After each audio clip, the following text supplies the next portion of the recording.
गौआ गोइड़वा मैया डंका बजामै हो कि नाही जागना। ओही गाँवा के लोगवा हो कि नाही जागना। ओही गाँवा के लोगवा हो कि नाही जागना। जागत जागऊ है मलिया कई बेटा हुआ हो सबेरे भोरे ना। माई के हरवा चढ़ामै हो सबेरे भोरे ना। माई के हरवा चढ़ामै हो सबेरे भोरे ना। गौआ गोइड़वा मैया डंका बजामै हो कि नाही जागना।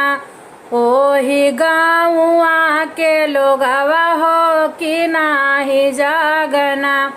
ओही गाँवा के लोगवा हो कि नाही जागना। जागत जागऊ है कहरा कई बेटा हुआ हो सबेरे भोरे ना। माई के कलसा सजामै हो सबेरे भोरे ना। माई के कलसा भरामै हो सबेरे भोरे ना। गौआ गोइड़वा मैया डंका बजामै हो कि नाही जागना। ओही गाँवा के लोगवा हो कि नाही जागना। ओही गाँवा के लोगवा हो कि नाही जागना। जागत जागऊ है हीरा के बेटा हुआ हो सबेरे भोरे ना। माई के धरिया चढ़ामै हो सबेरे भोरे ना। माई के धरिया चढ़ामै हो सबेरे भोरे ना।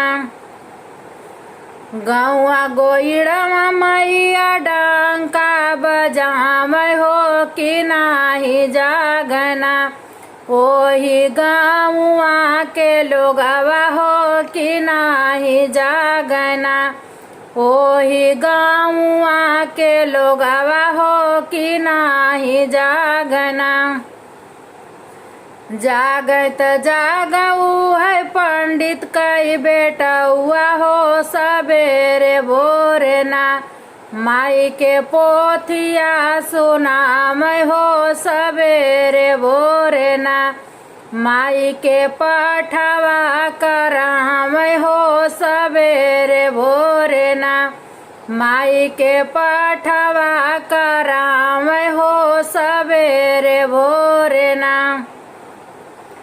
गौआ गोइड़वा मैया डंका बजामै हो कि नाही जागना। ओही गाँवा के लोगवा हो कि नाही जागना।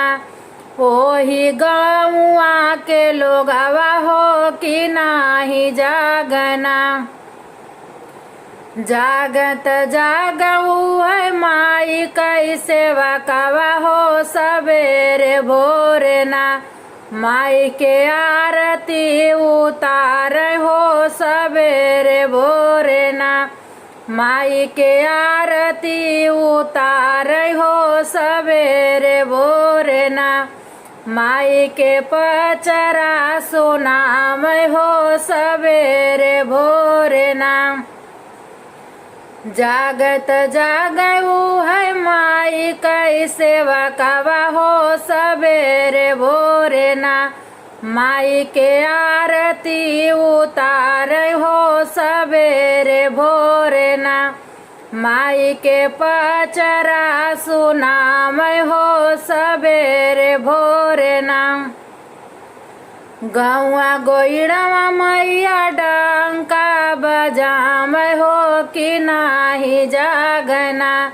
ओही गाँवा के लोगवा हो कि नाही जागना।